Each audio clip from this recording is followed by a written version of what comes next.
Hello and welcome to another episode of On The Topic. And this week we are delving back into the vaults for another week. And this week I am a high school teacher. Apparently I've got a problem with those. I'm Alex. And apparently I'm an alternate future version of myself that's quite evil. I'm Dan. Yes, and we are talking this week about your all-time favourite baddies. Great episode. It's really good fun, and we don't tend to go quite so broad, but because we talk about nostalgia in this podcast, and there's lots to draw upon, and baddies are everywhere, actually we haven't naturally gone to the MCU. We haven't naturally gone to some of the tropes that you do usually expect of the channel, and in fact a lot of them come from the 90s and early noughties. Yeah, this is actually an episode I'd really like to revisit because I think I only chose two villains. I think I knee-jerked this. I was like, I might only do two villains because we did get a lot of listener feedback. We did. I seem to recall there's lots of emotive comments because all these baddies stand out because they're well written, they're well acted, it's very well scripted, and it's filmed phenomenally, and they leave an impression upon you. I think that's why I really enjoyed this one, and I joked on the opening about being a high school teacher, but actually when I wrote these down, took a step back, I was like, why have I got a problem with people in in kind of school management? And apparently I do, because I've chosen a lot of baddies from that setting.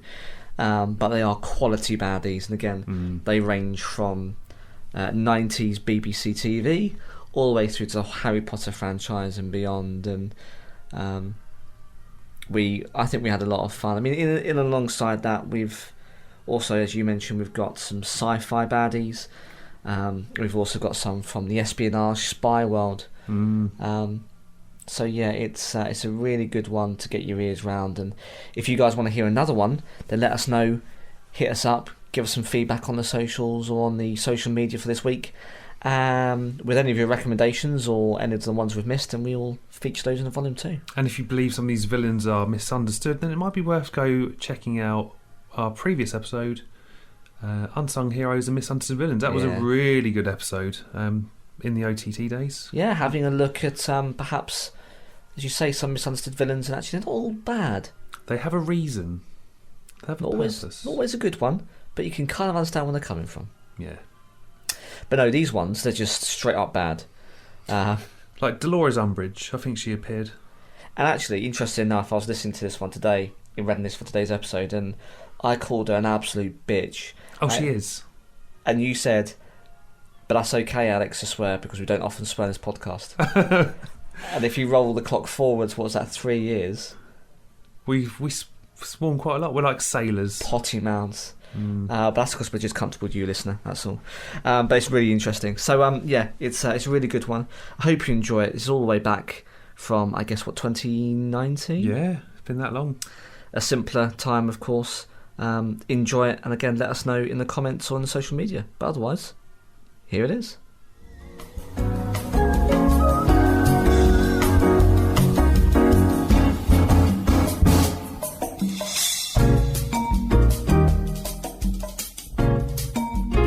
Hello, Razders, and welcome to another episode of the Weekly Roundup. I'm Alex. I'm Dan. And this week we are covering off all-time baddies. This has been on the roster for some time. Well, we've talked about this, I guess, for quite a few, probably months now. And in our defence, there's been quite a lot to cover off. I mean, we just covered off E3. We've had our birthday. We've had multiple films. Not to mention Endgame and the impending, in a positive sense, Spider-Man Far From Home. We were eventually going to get around to it, and now we have. Yeah, we need to bring you time-relevant, delicious podcasts. Indeed, because we want you to enjoy every single week. And, well, before we get into that, Dan, in the last couple of episodes, we mentioned that there may be some desire to cover off Game of Thrones, but, I mean, we weren't too enamoured by the last and final season. And I just wasn't sure personally whether we should do a series kind of review, because there's only really one that stood out for me, which is the Battle of Winterfell, which I've never seen that many dead bodies on screen at any given time. but was also quite controversial because you had to turn up the lightness on your TV because you couldn't bloody see what was going on. Yeah. But apart from that, I thought it was largely passable. So what we're going to do, Dan, is just quickly cover off, I guess, some feedback from the internet. Yeah, so we've got Andrew. He says, unpopular opinion, the Game of Thrones finale was everything it needed to be. And then we've got Alexander, your namesake. Oh, yeah. He says, I have quite enjoyed the final series. I know it was rushed at times and people got from A to B rather quickly, but overall good, I think.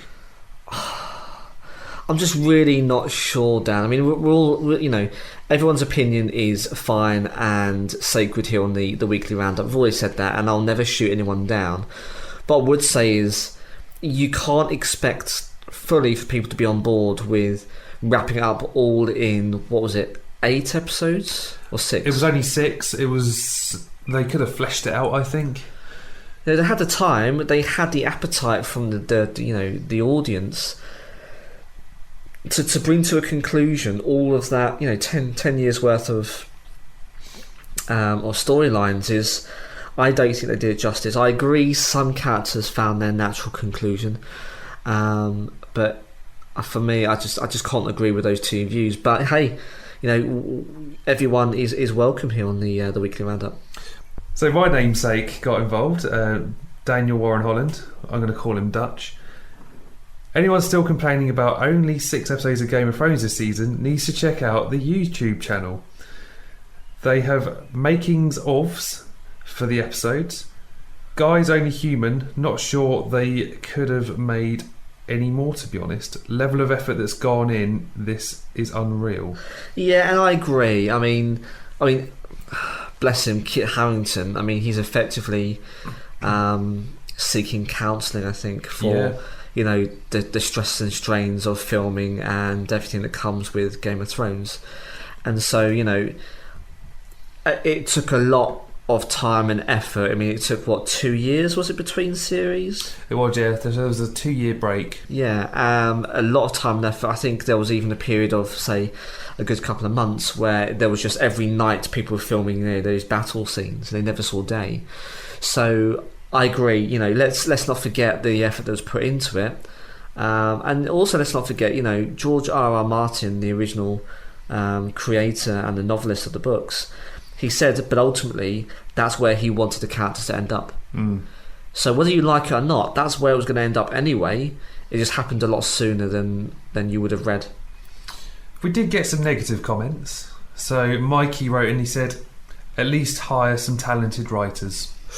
Which is quite damning. Yeah, but I kind of had to agree with him, because if you're going to do effectively 2 or 3 seasons in one, and it has to be in 6 episodes, then make sure you do get some top-notch writing to be able to fill those gaps effectively. And I'm not sure they did. Last up is Gary. He says, very disappointed with this final season. Cersei was wasted. Dany destroyed. Jon finished up where he started, and Arya did nothing after killing the Night King. The only good character ending arc was Sansa's, in my opinion. Spot on. I agree with Sansa's roundup, actually. It was quite good. Yeah, she didn't have to bend the knee, she didn't have to sacrifice anything, and naturally then you have a Stark left on Winterfell.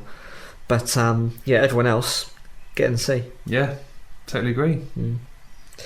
So those are our thoughts and your thoughts as it happens on Game of Thrones. I don't think we'll do a season roundup unless you guys want it, so let us know and reach out to us. We'll give you the contact details in a little bit.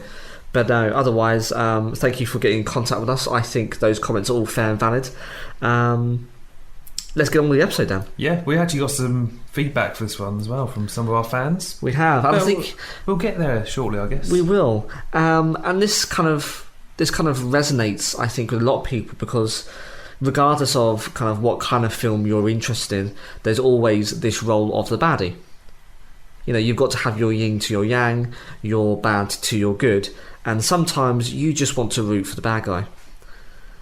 So I guess with that in mind, we've got a couple that we want to share. Dan, do you want to kick us off with your first one? Yeah. So my first villain is Raoul Silva from Skyfall, played by Javier Bardem. Ah, good choice. So, just to give you a bit of an overview, listener, if you haven't watched Skyfall, Yeah. he's a former MI6 agent, and he's now an agent of Spectre. He's the major antagonist of Skyfall, and he's probably a bit more of a classic Bond villain, isn't he?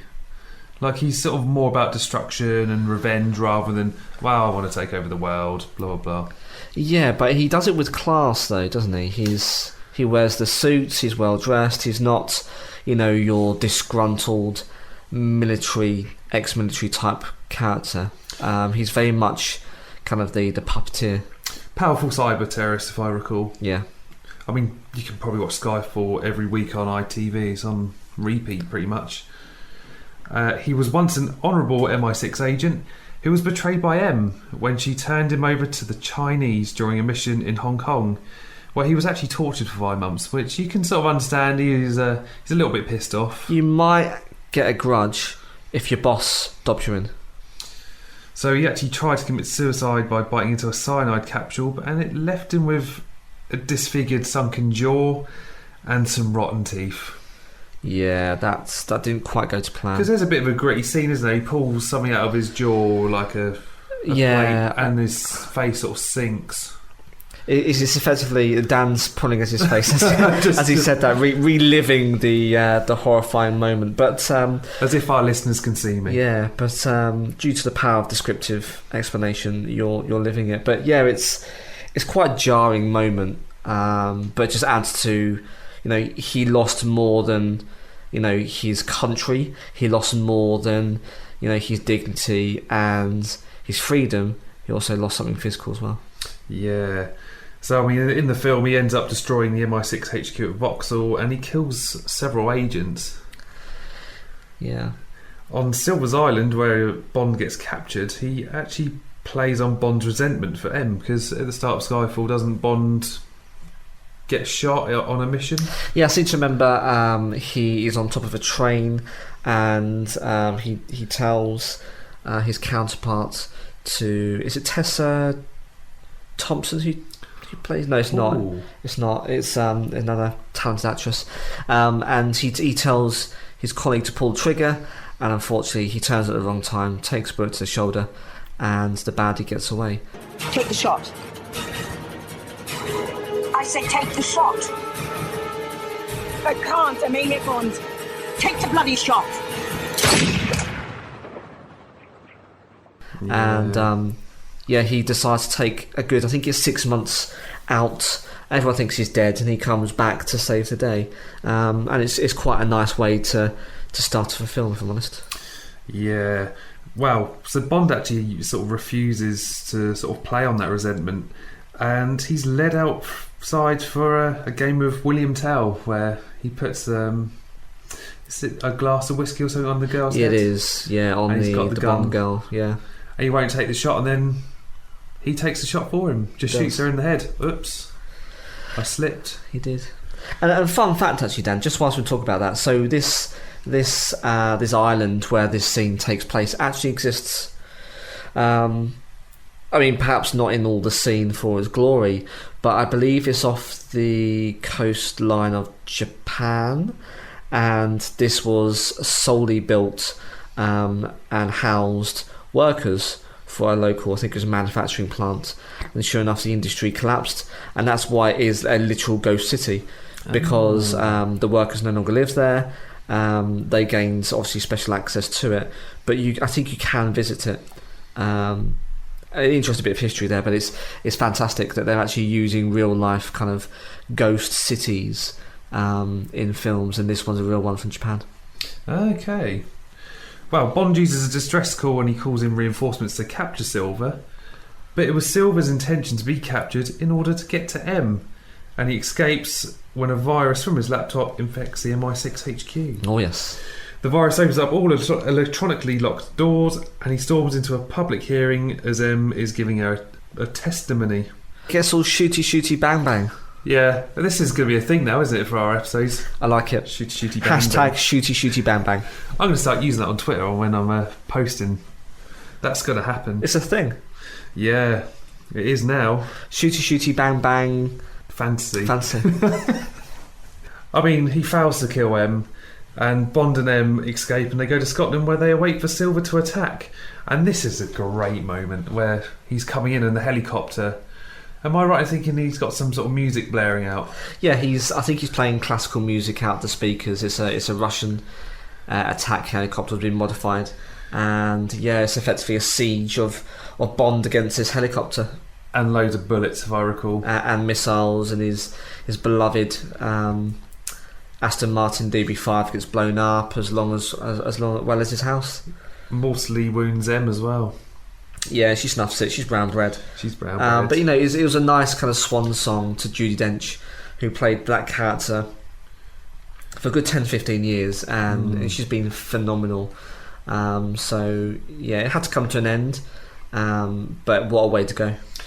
I mean, there is more to it. I mean, you sort of see this maniac sort of side to him, where he follows them to the chapel and puts a gun not only to his temple, but he's saying, like, well, if I put my head against yours and I shoot myself, we can go together.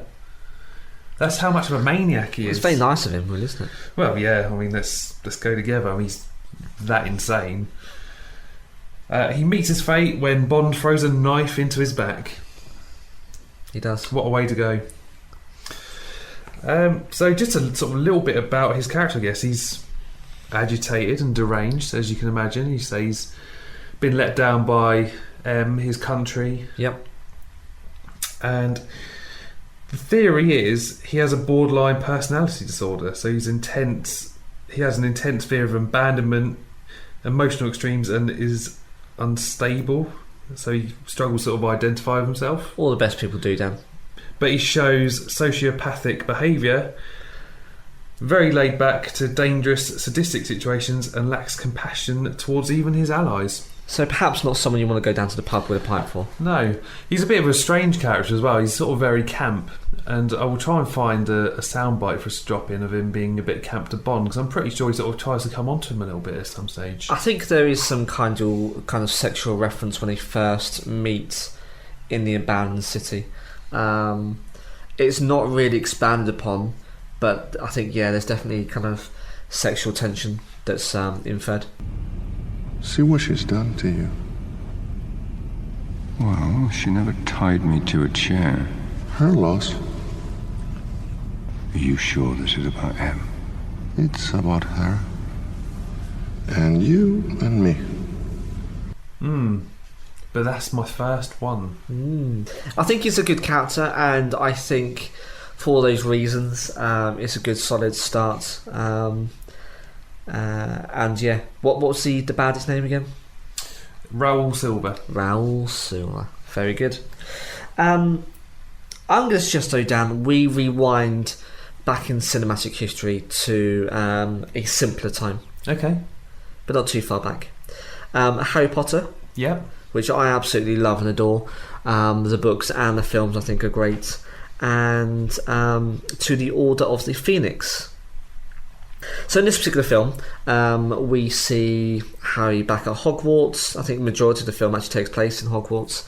And his colleagues, or his peers, and his teaching staff are under siege from a particular character, dresses in pink, loves cats.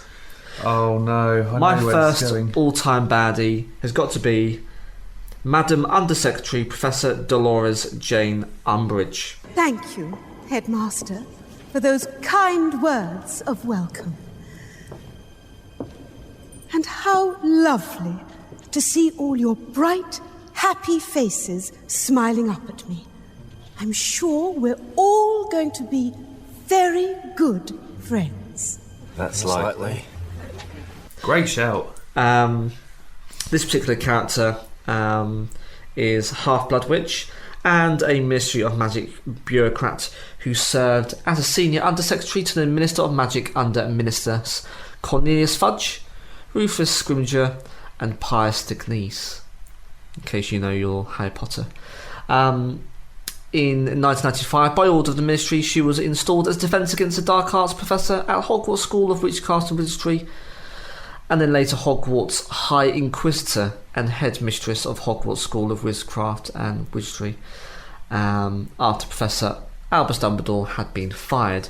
Now I think it's quite an interesting character because she effectively is an official that has come in by the Ministry of Magic to kind of steer the ship. Dumbledore has wrongly been accused of either lying or orchestrating certain events in the wider Wizarding world. They don't believe that Voldemort is actually in and around causing magic and mayhem, and he's framed. And so, of course, she steps in as headmistress, and therein lies the very, very dark undertones of this character and the turn of the film. So there's a particular scene where I think she mentions in a lesson that Dumbledore, which is effectively Harry's mentor, his best mate, his father figure, is a criminal, is a crook, is a liar, and that Voldemort no longer exists. And I think Harry calls her out on her bullshit. Says, "Look, you're wrong. Get in the sea." And he doesn't quite say that, of course. But he really does talk out at her. This is a senior member of the school. Seems like I saw him. He was in the graveyard. I fought him. He killed Cedric Diggory, and he's around. She's like, "No, it's nonsense. You're lying. You now need to do lines. I'm not talking cocaine. That'd be very dark. No, I'm talking about old-fashioned writing." You're going to be doing some lines for me today, Mr. Potter. No, not with your quill. I'm going to be using a rather special one of mine.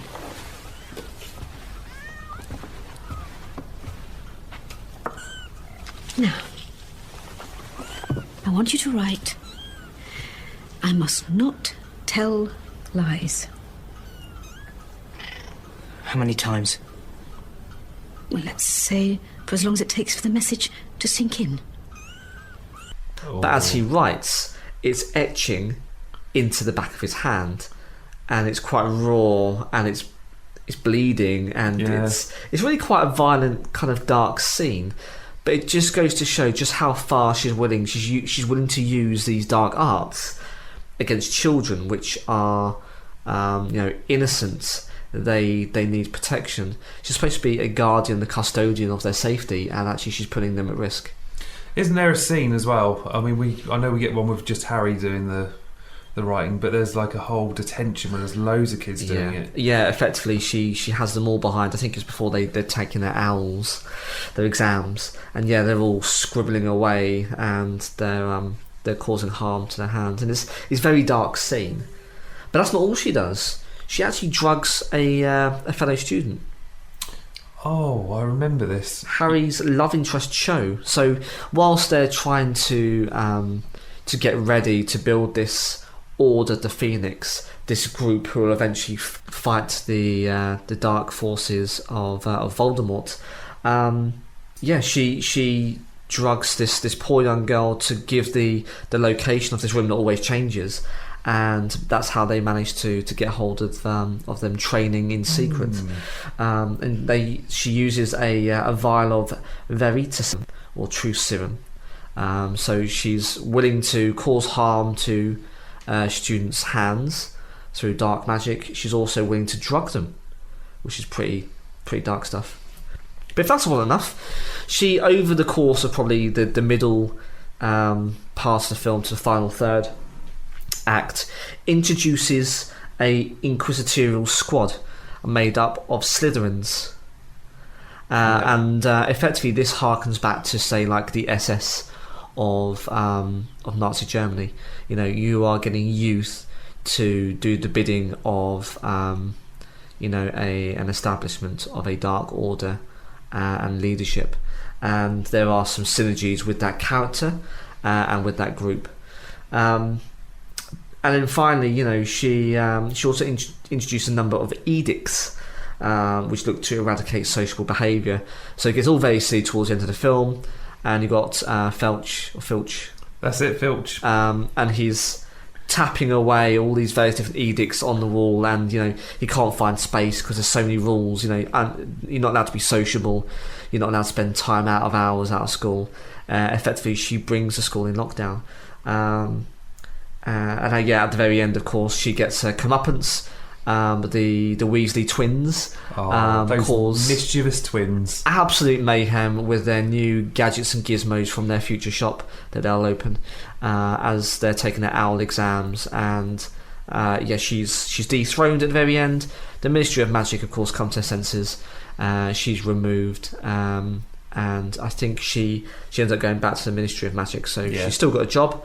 They see nothing wrong, but obviously her practices are really quite dark, dangerous, and not really befitting for a teacher of a school. Fantastic scene as well, where she's running away and that big dragon firework thing is just chasing after and it her. Engulfs her at the very end, her. And she's all frazzled and smokied. Unlucky. But yeah, she's my first one, Dolores Umbridge, because she's an absolute bitch. Yeah. And that felt good to say out loud. We don't usually swear on the podcast, but we are now. But she's a fantastic. But to do her justice, and actually all of my baddies are. They've also all got something in common, which we'll talk about my psyche in a moment. She's just a well-written character. So I doffed my cap to J.K. Rowling. She's taken a couple of sharp tongues from you and I over the last couple of episodes, the seasons. But her writing, you cannot deny, is spot on, and she's done an absolute blinder with Umbridge. So yeah, she's my first one. So next up for me is Biff Tannen from Back to the Future trilogy, played by Thomas F. Wilson. Ladies and gentlemen, welcome to the Biff Tannen Museum, dedicated to Hill Valley's #1 citizen and America's greatest living folk hero.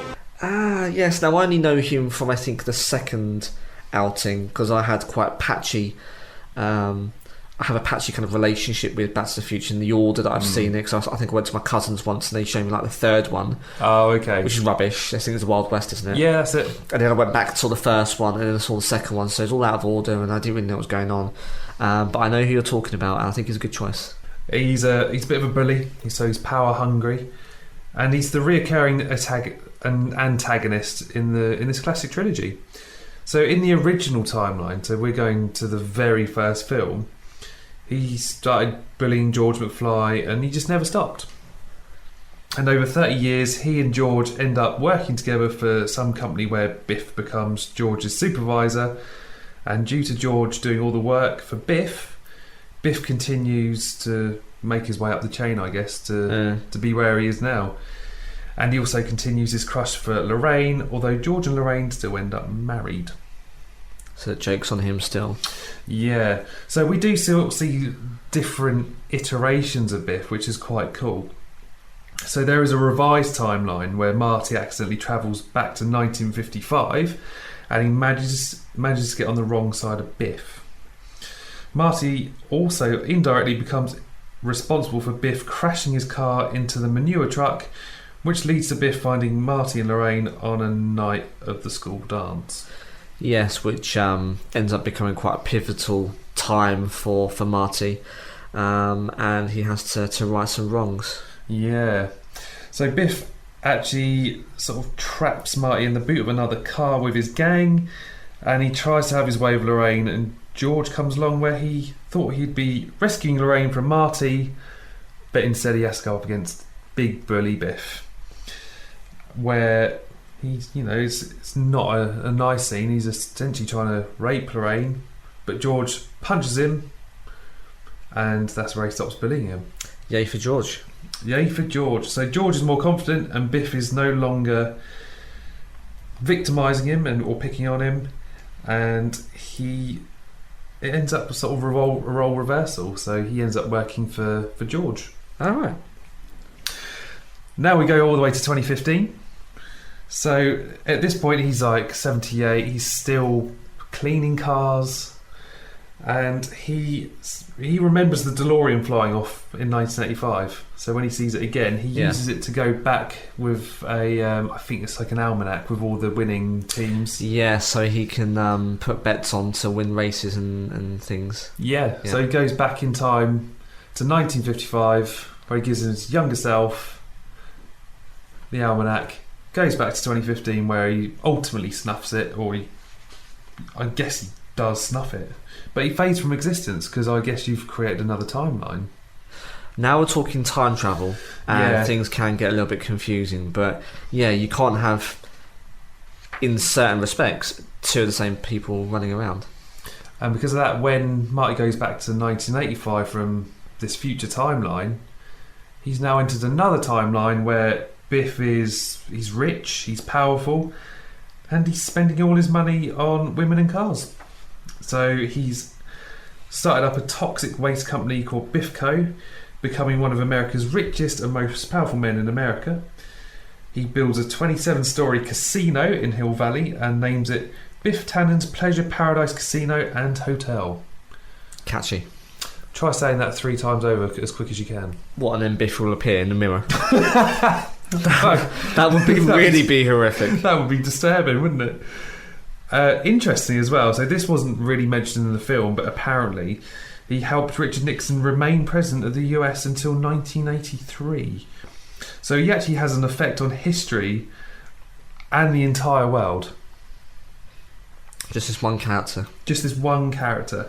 And in this version of history, the Vietnam War is still going on in May 1983. So it turns out that Biff murdered George McFly in 1973, where he shot him, which led him to him marrying for a third time, which is Lorraine McFly. Right, yeah. And he's not very supportive. He doesn't give any support to her 3 kids. And all the money and power's gone to his head, and he's treating her horribly, to the point where he even forces her to have implants. This guy doesn't sound very nice, Dan. No. He almost sounds like a villain, dare I say it. I mean, they still managed to sort out a time where, Biff sort of becomes nice again, but hey, that's Biff. Yeah. Nasty guy. I guess a little bit like your first suggestion, Dolores Umbridge, who again is a bully. Indeed. We don't have any time for bullies here on the weekly roundup. No, get in the sea. Get in the sea. But no, that's a good second choice, Dan. For my second choice, I am going to go with all the way back to 1996 and 1998. Okay. Now, for those of our listeners that perhaps aren't from the UK, there were some children's books by Gillian Cross. There was the TV series based on her books, made for CBBC or Children's BBC, and it was a drama which was first broadcast between those 2 years, 96 and 98. This, of course, is The Demon Headmaster.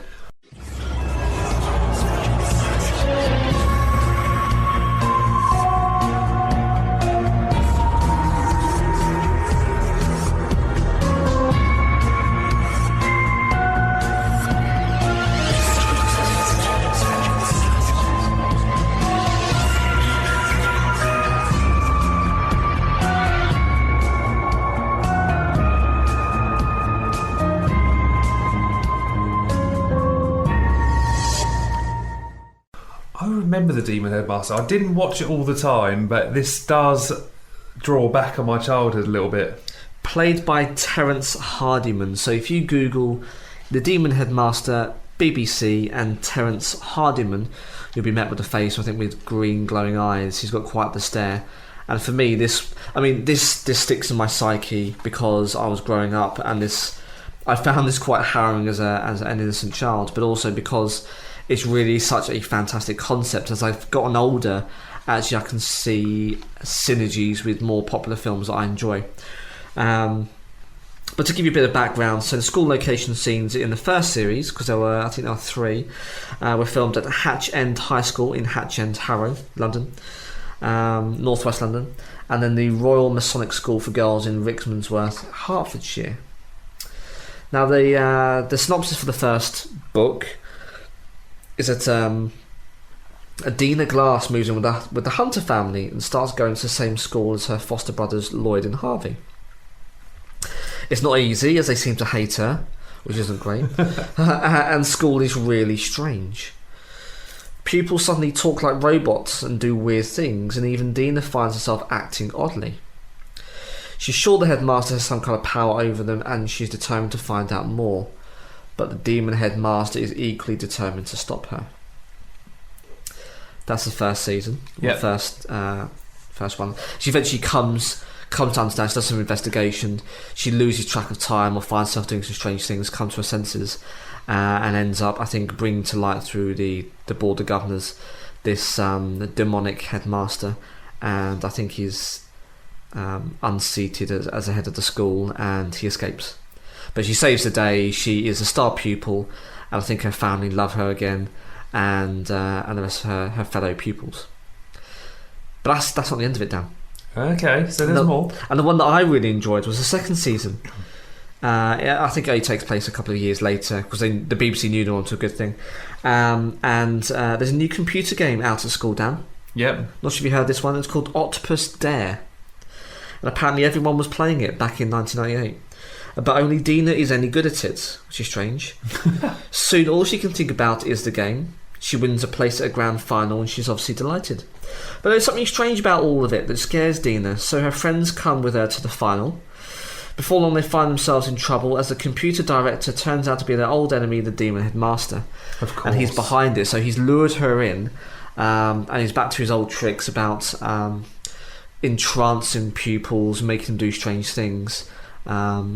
Nothing that sinister, is children's TV, but nonetheless, it's quite dark. They won Best Drama for BAFTA's Children Award in 1997. But the reason why I like it, and the reason why it's kind of stuck with me, is because it kind of resonates with like the invasion of the body snatchers. Okay. A very old kind of sci-fi concept, again, where people are acting strangely. You're not too sure why. It turns out there's a malevolent force behind it. But if I draw to a more recent film, which is actually based on that body snatchers, which is called The Invasion with Nicole Kidman. Yep, I know. You seen that film? I think I might have done. I think it's quite underrated, but effectively this parasite, this alien entity, crash lands, is transferred between people, I think, by touch, and they have a hive mind. But effectively, the concept is Nicole Kidman can't fall asleep. She's infected. If she does, it'll take over her mind. And what she notices is that everyone around her starts acting differently and strangely, like robots. And she becomes quite isolated. And they instill such a harrowing kind of sense of loneliness in that film. And Nicole Kidman does a blinding job. She's phenomenal at it. If you haven't seen it, a great film, do check it out, The Invasion. But in so doing, kind of takes me back to the Demon Headmaster. This girl, she's up against it. No one likes her. Foster family don't like her, and her pupils all acting very strange. She loses track of time, and she acts oddly and finds herself doing strange things. She doesn't know why, and then she's suddenly in on it, and she realises these pupils are being controlled, and the staff being controlled by this demonic headmaster with hypnotic eyes, and she has to pretend. And again, she's got that inherent loneliness and isolation, and as a child they're quite interesting themes, and for me that's why it kind of stuck with me, because you got this overseer, and as a child you spend all of your life, as you would do at work, but all of your life in school, and the one thing that controls it is this terrible head of school, and he's out to get you, and that in itself is a terrifying concept and creepy. Very creepy. So that one is from the golden years of 1996 and 1998, The Demon Headmaster. And again, Google that one. Terrence Hardiman, phenomenal actor, still around. Don't know what he's doing now, but yeah, he's famed for that role. And I've got a third one, Dan. I've got 3 honourable mentions which I won't go into too much detail, but I purposely chose them because none of our audience did. Do you want to go into them now? Yeah, let's do it. So I've chosen the Trinity Killer from Season 4 of Dexter, also known as Arthur Mitchell, played by John Lithgow. I didn't get that far. I think in the previous episode, or maybe speak to someone before about this, I only got up to Season 3 in the beginning. This was my Dexter. favourite Dexter villain. So perhaps I stopped just short of where I should have done. Because season 4 is fantastic. Okay. It's phenomenal. So John Lithgow plays this sort of maniac / manic, initially seen as a family man role model, but is actually revealed to be Dexter's most prolific and disturbing murderer. Evil in a way in which anti-hero Dexter can't stomach, and he puts people Dexter cares about in grave danger. Which says a lot, because Dexter is a serial killer who is quite methodical in his dispatching, so to be sickened by someone else goes quite a long way. But let's not forget, Dexter is also taking out people that are bad and probably deserve it. So that's okay. Well, maybe not killing them, sort of at least bring them to justice. Justice under a knife, apparently. How this one didn't come under the radar is the governor from The Walking Dead, played by David Morrissey. Yeah, good choice. I mean, I know Negan's probably an obvious choice when you're watching The Walking Dead, but the governor, I think he's worse. The governor was really bad. I mean, he effectively waged the first fallout and waging war against the survivors. Was it season 2? Yeah, it was 2 or in the 3, prison, because it went on for a couple of seasons. I think this did, with him and the governor. Yeah. He's a bit of a tyrant. He slaughters outsiders and residents alike. Turns on his loyal followers when they fail him. Yeah, he's really not a nice guy. And again, brilliantly acted, and a great bit of script work there. And how this one didn't come up at all, Joffrey Baratheon from Game of Thrones, played by Jack Gleeson. Joffrey, yes. Torturer, murderer, sexually assaults women. He has Ned Stark beheaded. He's just a sneering little shit. And he's horrible. He's just a hateful figure. And I think when he comes to his timely, not too soon sadly, but timely end, he's poisoned. I think everyone was pleased at the ending of that character.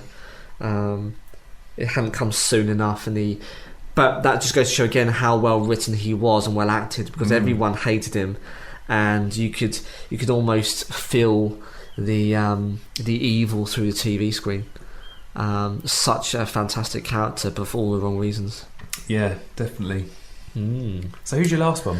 My last one, now again, I mentioned there's a bit of a theme here. You may have already worked it out, Dan, and I probably had to go and speak to someone about this in my own time to understand why. But this is another teacher. Oh, okay. So I clearly have a problem with pupils of authority from a childhood perspective. But this one's a Miss Trunchbull. Fresh meat.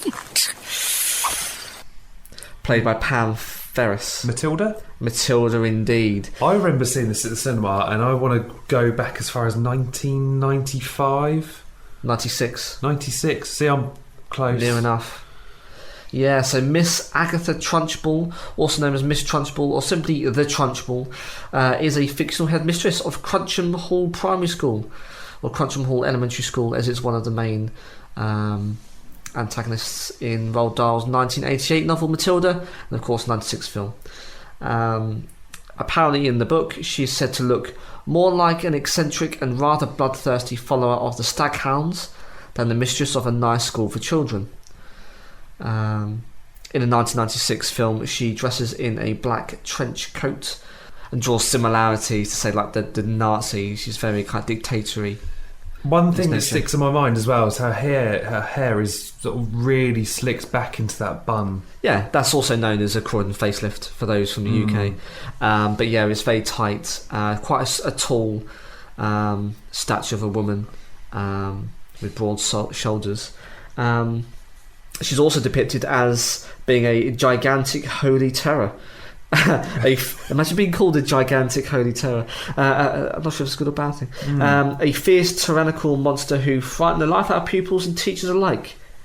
Notorious for her wildly excessive and idiosyncratic discipline. Trivial misdeeds, incurring punishments up to potentially near fatal physical discipline. Her hatred of children is so great she denies ever having been a child herself. Now in the novel, Matilda believed that the reason why her tortures and punishments were so extreme was in order to make the stories about how she punish the children absolutely impossible to believe for a reasonable person. So that way, nobody would do anything to stop her for the simple reason they think that the children make up stories about it. Yeah. Which is absolutely genius. Which in itself is terrifying. So to give you an example, if you haven't seen the film or read the books, there's a particular scene where she picks up a young girl by her pigtails because she doesn't like the fashion of wearing her hair in pigtails. She picks her up by her hair and throws her around. I remember this. Like a windmill. Swings her around by the pigtails. Yeah. She also punishes a boy for sneaking a slice of chocolate cake, which is her favourite. That was horrific, isn't it? By forcing him to eat it in an assembly with everyone watching. Eats it whole. Now she thinks that's a punishment, but of course the boy loves it. Well, what child wouldn't enjoy eating chocolate cake? Now he devours it, but unfortunately, because he does such a good job, well done, son.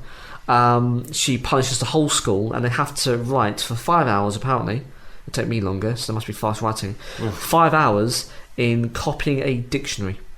Lovely. Which is an educational punishment. So actually, maybe she's not all bad after all. No, she is. Debatable. Educational as well as terrifying.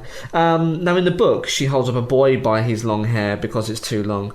But given she's already done that, she holds a boy up by his leg because he didn't empty his pockets fast enough. And then there's this coffin which she sends children in as punishment. It's called the chokey. Or it's also resembling an Iron Maiden, which is an actual horrific piece of torture equipment, which is effectively a coffin with spikes in. Now, the chokey in the film is filled with broken glass sticking out the walls with nails on the door, and whoever wobbles will either be spiked by the glass or the nails. Nasty. Because apparently it's only 10 inches square, so no one can really sit or squat in it. Ooh. Now, Matilda, the heroine of the book and the film, she's put in there, but is rescued by her future guardian, Miss Honey. But again, if we look at Trunchbull herself, not too dissimilar again to Dolores Umbridge, her punishments are really quite dangerous. She has a total disregard for children. She hates them, as arguably so. I don't think you can argue actually, but so does Umbridge, and she's of a senior position. So teachers cower under her, pupils do. Again, children are depicted as innocents, and these near fatal punishments. So I mean, she's my third and horrific all-time villain. They're all teachers, which again I will be seeking probably some psychiatric assistance with coming to terms with perhaps the underlying reasons for that. I did alright at school, Dan, so I don't know quite what beef is, but hopefully you listener can at least appreciate that I've chosen some interesting characters, notwithstanding my weak character trait. That's my third one. What we'll do is we'll go to some listener ones in a sec, and then afterwards, well, I want to share with you, Dan, perhaps Empire Magazine's greatest villains of all time top 20 it did last year. So something to chat about.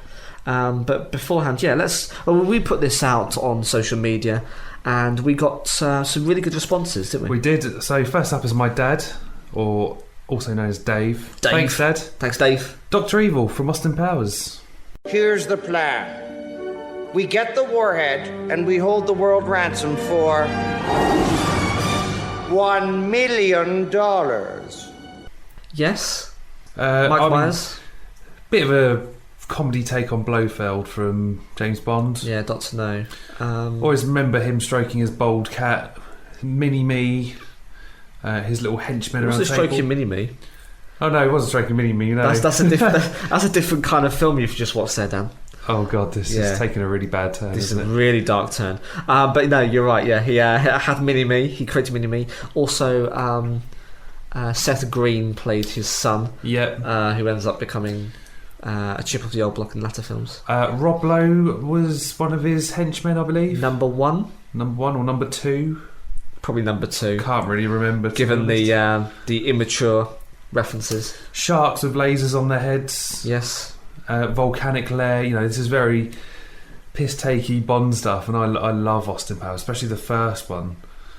Definitely one. The first one's a classic. I think it's much loved, and Dave, I can't disagree. Great choice. Dr. No is first up. Well, we got a couple from Chris Cooper, but his first one was Goldmember from Austin Powers 3. Toit like a tiger. You have a toit body. Yes. I see that from your toit pants. Yes, you are toit like a tiger. If I recall, was the phrase. Yes. Not one of my favourite villains, and I don't think too much of the third Austin Powers film. Well, I think people only like it because Beyonce's in it, if I'm honest. But I think, no, for me, that character's particularly gross because he takes peelings of scabs and puts them in a little keepsake box, which is, as I'm saying it, makes me want to throw up. But yeah, again, very similar, very tongue-in-cheek, dastardly, do I say it. But yeah, interesting choices. Next up, Jacob Lane. He has put Thanos, the Joker, and Donald Pierce in Logan. Yeah, so Thanos, I agree. I think there's multiple layers to Thanos because actually you can kind of understand where he's coming from. Yeah. Because of his take on the universe and how people are consuming its resources and it needs to be rebalanced. So you could kind of, dare I say, empathise with this thought process. But his conviction is phenomenal. He goes to great lengths to see out his vision, and for that he should be celebrated. The Joker as well, definitely one of my favourite villains, especially from the comic book world. Now, I'm not a massive DC fan, but the iterations I've seen on, say, the small screen and the big screen, we've had various different ones. Like we've had the Heath Ledger, for example, or I can't remember the actor's name, but the one in Gotham. We've also had Jared Leto. They all sort of play the maniac. Jack Nicholson. That's it, yeah, Jack Nicholson. That he's just a bit of a maniac. He blows things up, he kills people on the spot. Yeah. Just because he can. It's a nut job.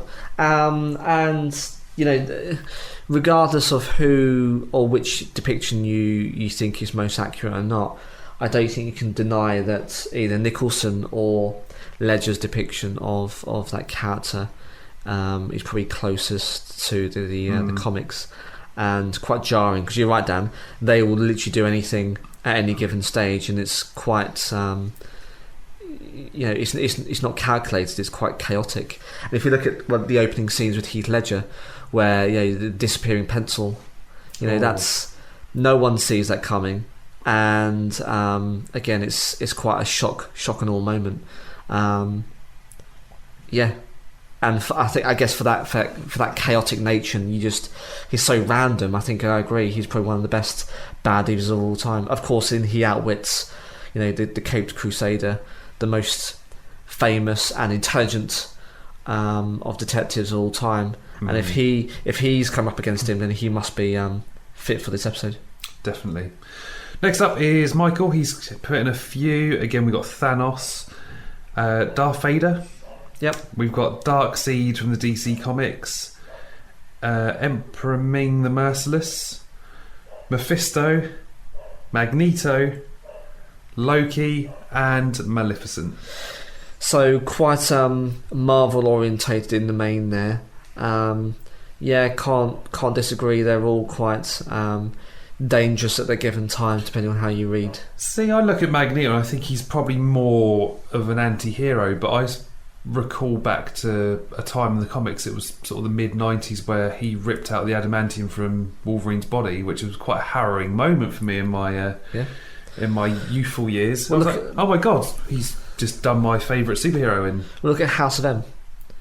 So House of M at the very end, Magnus, as he's known in that, he controls Wanda Maximoff, Scarlet Witch, and she can create a reality, and he creates his brand new world, which is full of mutants, and he controls all of the X-Men and most of the Avengers for his bidding. They don't know any different. He's wiped their memories, and sure enough, the only person who knows that something's going on is Wolverine. And the final scene, I'm not spoiling it, you should pick it up because the pencils are brilliant, and the comic is fantastic. Have you read it, Dan? No, but it's written by Michael Bendis, am I right? Or is it someone else? I think it is. I'll lend to you in a minute. We'll get from the cupboard. It's a great read, and at the very end, effectively, Wolverine goes up against him, but of course, as we know, he's made of metal, and Magneto or Magnus can control it, so it doesn't quite end as you'd expect. And I think that's, for me, one of the best kind of iterations of the character Magneto, because it just goes to show just his inherent hatred for the human race because of he's how he's been treated as a mutant. So I can kind of understand where he's coming from. Yeah. Next up, we've got Samir, who put in Mr. Sinister from the X-Men world again. Mr. Sinister is, well, it's in the name. I think he's a geneticist, and he's always a thorn in the side of the X-Men. The thing that stands out for me is the black lipstick. Yeah. He's got like a cut face paint. Yeah. Cut up cape that sort of like still holds quite stiff. It's almost like a Doctor Strange-esque kind of thing going on. Knee-high boots. Look Dan. He's a product of the 80s. You just got to go with it. But if you could look past that, he does look strange. Pointy teeth as well. He's definitely a match for Xavier and his school of gifted children. And I think it's a good choice for sure. I'm going to recall back to the 90s cartoon as well, where he captures Cyclops and Jean Grey while they're on their honeymoon. If you're going to do it, wait until they're bloody finished. Exactly. But, that's when they least expect it, I guess. Next up, we got Thomas, who put in Khan from The Wrath of Khan, the Star Trek's original films, I want to say. Yeah, it's been a while since I've seen them, but of course there was the Benedict Cumberbatch reimagining of Khan in is it Star Trek Into Darkness, I want to say? Yes. With Chris Pine in the reboot. A lot of people were disappointed actually because they don't think it did it justice, but effectively Khan is a throwback from an old Earth war, a genetic war, and he's a super soldier who wants to I guess punish Starfleet and everything it stands for. And again, there's a recurring trend here where you have characters who are unwavering in their quest to see out their vision, and just how dangerous they are with that. And Khan's the same. Yeah, definitely. One of my favourite scenes, again, I haven't seen this film for years, but he goes in and he blows up the USS Enterprise. Which is no mean feat. Yeah, I mean, it's a strong battleship, I guess. Most definitely. Top of the line. We had a couple more. We had Mike, who again said the Joker. We've got Cody, who actually agrees with you with Umbridge. Yeah. That evil bitch, he says. Intelligent guy, Cody. Shout out to Cody. He is our star listener of the episode. Gavin, Bane from The Dark Knight, played by Tom Hardy. This bomb is mobile, and the identity of the triggerman is a mystery. But in the end, he just ends up being a lackey, doesn't he? He's not really the brains. He's literally the brawn. But fair play. I can understand where Gavin's coming from. We've got Natalie. She says, my favourite villain has to be Wile E. Coyote. Never gives up on his target, and of course, a brilliant painter of tunnels. So realistic. You can't put him down for his artistic talents, but you would give up, surely. Yeah. You never win. Why bother? And then final one from Chris, and I will get to my other half, Claire's, in a minute, because if I don't mention it, she'll shoot me. Not literally. Chris says, if it's Star Wars, then you can't look any further than Palpatine. Thanos was far too relatable for me to consider him a villain. Wow. And that says a lot about that listener. But yeah, as I say, you can get on board with kind of what Thanos is doing, even if the application is wildly sadistic and hugely terrifying. Yeah, definitely. My other half, Claire, she said Yzma from Emperor's New Groove. She has seen this film so many times. I've seen it so many times. I enjoy it, but probably not half as much as her. So remind listeners like myself who perhaps need their memory jogging. So you've got an arrogant young emperor called Kuzco, who's transformed to a llama, and Yzma basically just wants to take power, and she is out to get Kuzco out of the way so she can rule the world, or the planet. So she's willing to kill a llama? Yeah, and then she's got a lackey Kronk, who's a bit of a dimwit muscle man, henchman. What a title. Yeah. But she is incredibly vain, arrogant, manipulative, diabolical, and self-serving. Diabolical is a great way to describe someone. Great descriptor. Good choice. Funnily enough, ex-advisor to Kuzco, so she's got beef. She does. Very good. Anything else from our listeners? No, that was it. Perfect. Well, thank you very much, guys, for contributing. Just before we wrap up the episode and give you the contact details, if you want to contribute still, you're more than welcome to. I just wanted to run through Empire Magazine's greatest films of all time, top 20 last year. Yep, let's do it.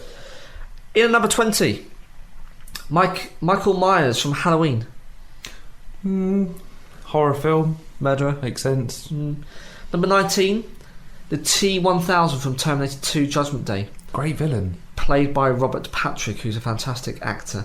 I agree. He's relentless and again perseveres in his murderous intent. Harrowing scene that from the childhood where he sticks his finger through the guy's eye. Yeah. Still, that always stands out for me, like especially from my childhood.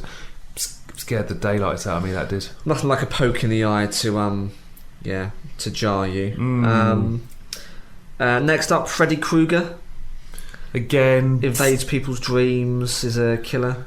Long pointy fingers. Yeah. Disfigured face, isn't it, with a pointed cap and striped jumper. Oh, he was in like this maze that I went into on in New Zealand several years ago when I went travelling. Actually, Freddy Krueger. That's horrible. Yeah, it was like this horror night, and this you get like the maze. Oh, maze, the live actors, the corn maze. Yeah. Walking around those, and he jumps out. There was Jason, there was Freddy, there was clowns with chainsaws. Oh. They're not allowed to touch you, but it was still horrifying. Yeah, that's not for me, Dan. No, I wish I hadn't done it. I had nightmares. Well, that was Freddy Krueger. Agent Smith from The Matrix. Okay. Played by Hugo Weaving. Again, he's very clear on his sense of right and wrong and conviction, which ultimately drives him. Norman Bates from Psycho. We've got here Emperor Palpatine from the Star Wars saga, played by Ian McDiarmid. Honourable mention, we'll come to this guy again later on. Sheriff of Nottingham, Prince of Thieves, 1991, Alan Rickman. Oh, I love a bit of Alan Rickman. Fantastic actor. It's a great film and a great baddie. So evil, so horrific. I think it's a great choice. We've got a Nurse Ratched from One Flew Over the Cuckoo's Nest, based on the book. I would have put these next two on here personally, but we've got a certain Sauron, Big Eye Man from Lord of the Rings. Really? I don't think he does enough. No. He just floats and sometimes speaks to poor Frodo. That's all he does. Yeah, not a great deal there. Gollum, played by Andy Serkis, fantastically acted, but I wouldn't say that Gollum really is my all-time villain. He's a troubled hobbit, effectively. Yeah, he's just a bit of a bad egg. The Alien from Alien. Really? An alien? Yeah. Voldemort. Yeah. Which I totally agree with. Again, he's got a conviction, wants pure bloods in the wizarding world, and wants to see the death of Harry Potter, and kills one of his childhood friends. Yeah. Cedric. Anton Chigurh from No Country for Old Men, back in 2007. I haven't seen this film. No idea. But I know that character does resonate with a lot of people. I can't get on board with this one, but Kylo Ren. I just find him a bit wet, a bit confused, a bit wet. I don't really find him, in the grand scheme of things, we're going now to the top 10. Yeah. I don't see him ultimately as one of the biggest threats. I think that's too high on the list, in my opinion. Of course, he's in The Last Jedi, this year's final part of the latest trilogy, which for me can get and see. I'm not a massive fan of it. Hans Landa from Inglourious Basterds 2009. I don't think I've watched this film. I probably should have. I've only seen the opening where I think he's in Austria. He is a bastard, so it makes sense, but whether he should be at high, I don't know. But we've got a Hannibal Lecter, Silence of the Lambs, Anthony Hopkins, which I agree. Yeah, Anthony Hopkins is a fantastic actor. Most definitely. And scarily intelligent baddie, villain, who is very calculating, is always 3 steps ahead of everyone else. So I agree with that, a really good choice. As I do the next one. Again, second outing for Rickman. Hans Gruber, Die Hard, 1988. This comes up a lot in our podcast. It does. This should be the Die Hard podcast. Still a Christmas film. And yeah, he effectively is very businesslike about the way he conducts himself and kills innocents, but can switch over very, very quickly to John McClane's buddy when he's trying to play another survivor. Oh, yes. What was it you said to me before? Yippee-ki-yay, motherfucker.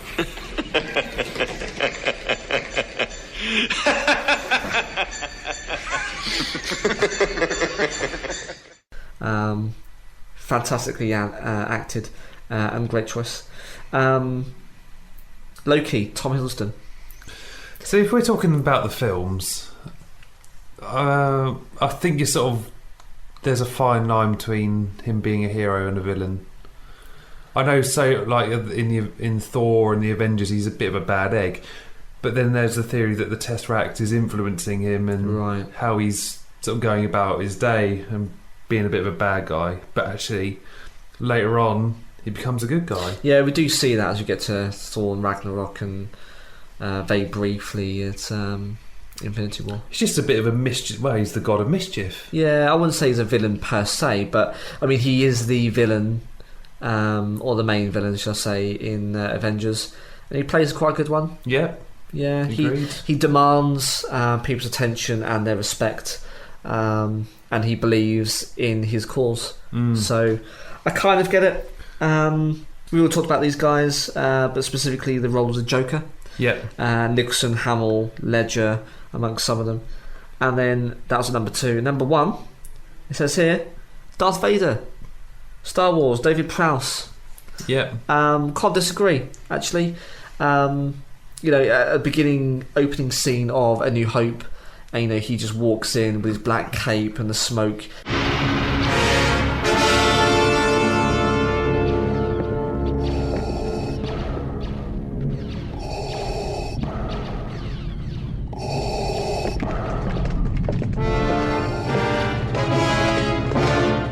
That's really quite a scary scene for that time in cinematic history, And as you go through, he's always again a couple of steps ahead.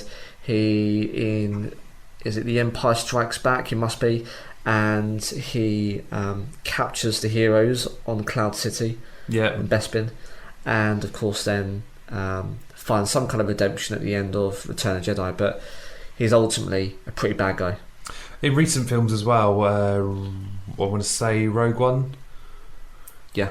At the end of that, he just goes through and just cuts everyone up with his lightsaber. Yeah, just goes a bit batshit crazy. He does.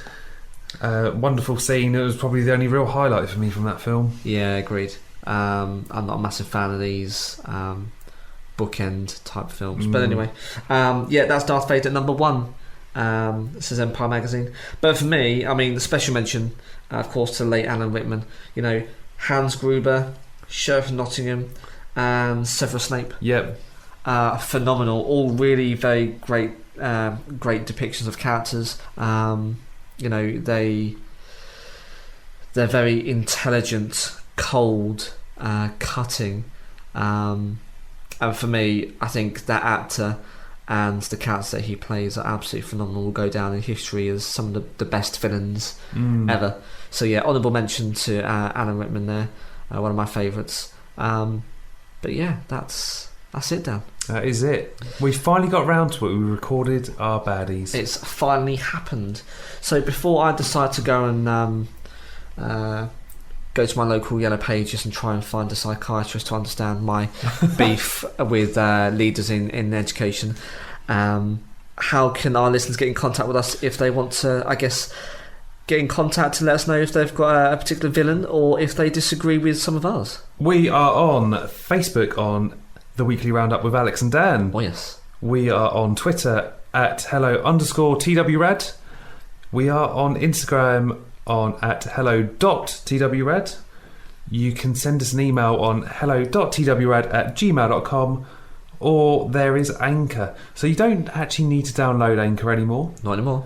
We just have a link which will take you directly through to a recording button. Yeah, effectively uses your device. So most likely going to be on your phone. You use your microphone. You accept and say yes, I want to use it.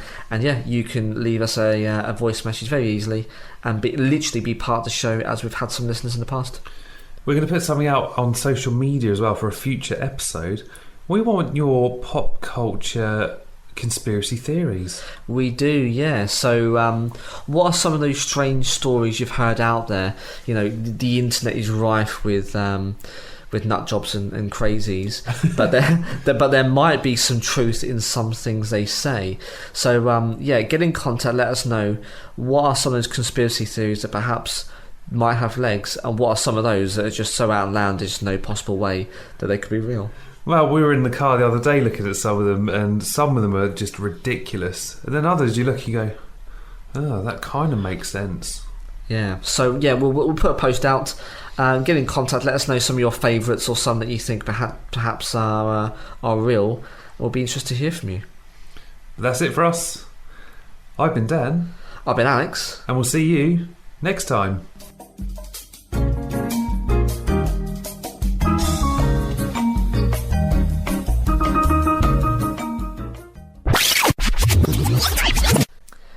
Hello, Razders, and welcome to another episode of the Weekly Roundup. What's up? Nothing. I was just... Oh, right, put your hand up. Yeah. I thought there was something outside. Hello, Razders, and welcome to another episode... These outtakes could be brilliant. Bloopers. Just as well, because of that. Larry. Anyone still complaining about only 6 episodes of Game of Thrones this season needs to check out the YouTube channel. Fuck's sake. Get your teeth in. So my namesake got involved, Daniel Warren Holland. I'm going to call him Dutch. As M is giving her a testimony. A testimony. And I can't get my words together in this episode, Alex. And it gets all shooty bang bang. I can understand where is it Gavin? Is that Gavin? Yeah. I can understand where Gavin's coming from. Yeah, and she's got a lackey as well. I forget his name. It is... Fuck, really fucked this one up, haven't I? Bloopers.